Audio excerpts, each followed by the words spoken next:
Andrew Yang. If you've heard anything about me and my campaign, you've heard that someone is running for president who wants to give every American $1,000 a month. I know this may sound like a gimmick, but this is a deeply American idea, from Thomas Paine to Martin Luther King to today. Let me tell you why we need to do it and how we pay for it. Why do we need to do it? We already automated away millions of manufacturing jobs, and chances are your job could be next. If you don't believe me, just ask an auto worker here in Detroit. How do we pay for it? Raise your hand in the crowd if you've seen stores closing where you live. It is not just you. Amazon is closing 30% of America's stores and malls and paying zero in taxes while doing it. We need to do the opposite of much of what we're doing right now, and the opposite of Donald Trump is an Asian man who likes math. So let me share the math. $1,000 a month for every adult would be $461 million every month right here in Detroit alone. The automation of our jobs is a central challenge facing us today. It is why Donald Trump is our president, and any politician not addressing it is failing the American people. Mr. Yang, I want to bring you in. You support a Medicare for All system. How do you respond to Governor Inslee? Well, I just want to share a story. When I told my wife I was running for president, you know the first question she asked me? What are we going to do about our health care? That's a true story, and it's not just us. Democrats are talking about health care the wrong way.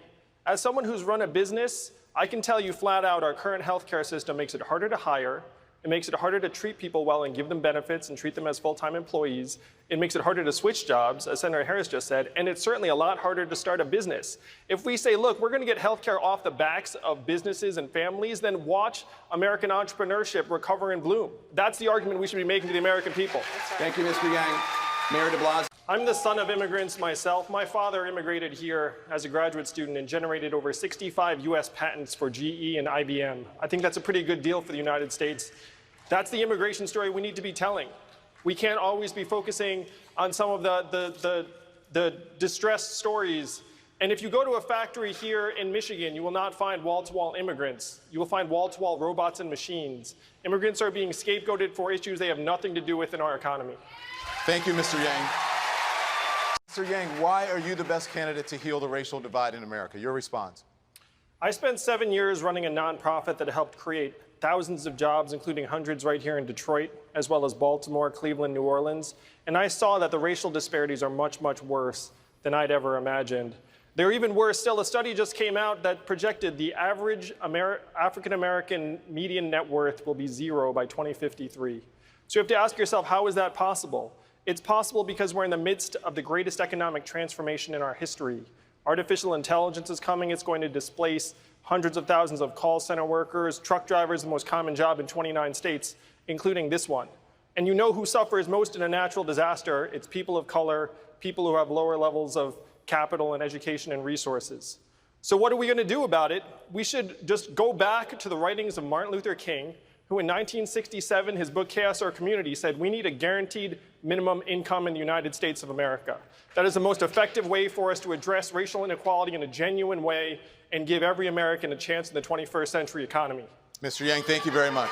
In poll after poll, Democratic voters saying that having a nominee who can beat President Trump is more important to them than having a nominee who agrees with them on major issues. And right now, according to polls, they say the candidate who has the best chance of doing that, of beating President Trump, is Vice President Biden.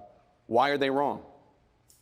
Well, I'm building a coalition of disaffected Trump voters, independents, libertarians, and conservatives, as well as Democrats and progressives. I believe I'm the candidate best suited to beat Donald Trump. And as for how to win in Michigan and Ohio and Pennsylvania, the problem is that so many people feel like the economy has left them behind. What we have to do is we have to say, look, there's record high GDP and stock market prices. You know what else are at record highs? Suicides, drug overdoses, depression, anxiety. It's gotten so bad that American life expectancy has declined for the last 3 years. And I like to talk about my wife who's at home with our 2 boys right now, one of whom is autistic. What does her work count at in today's economy? 0, and we know that's the opposite of the truth. We know that her work is among the most challenging and vital. Mr. Yang, women on average earn 80 cents, about 80 cents for every dollar earned by men. Senator Harris wants to fine companies that don't close their gender pay gaps. As an entrepreneur, do you think a stiff fine will change how companies pay their female employees?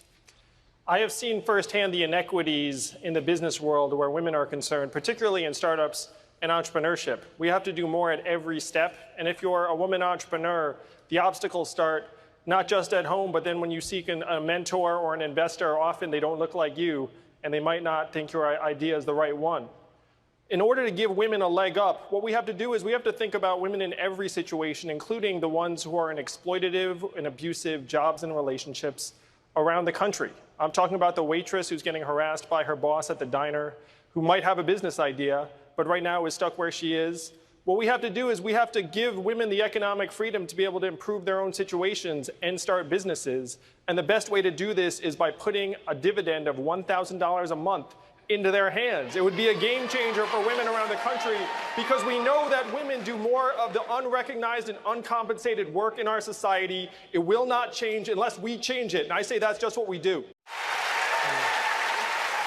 You know what the talking heads couldn't stop talking about after the last debate?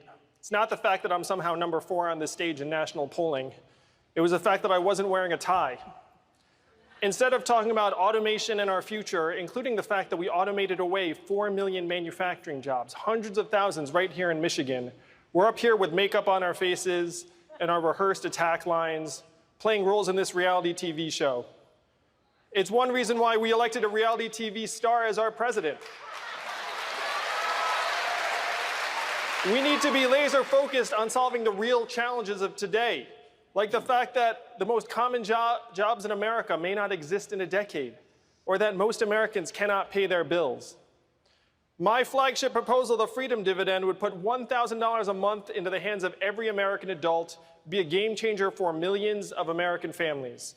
If you care more about your family and your kids than my neckwear, enter your zip code at yang2020.com and see what $1,000 a month would mean to your community. I have done the math. It's not left. It's not right.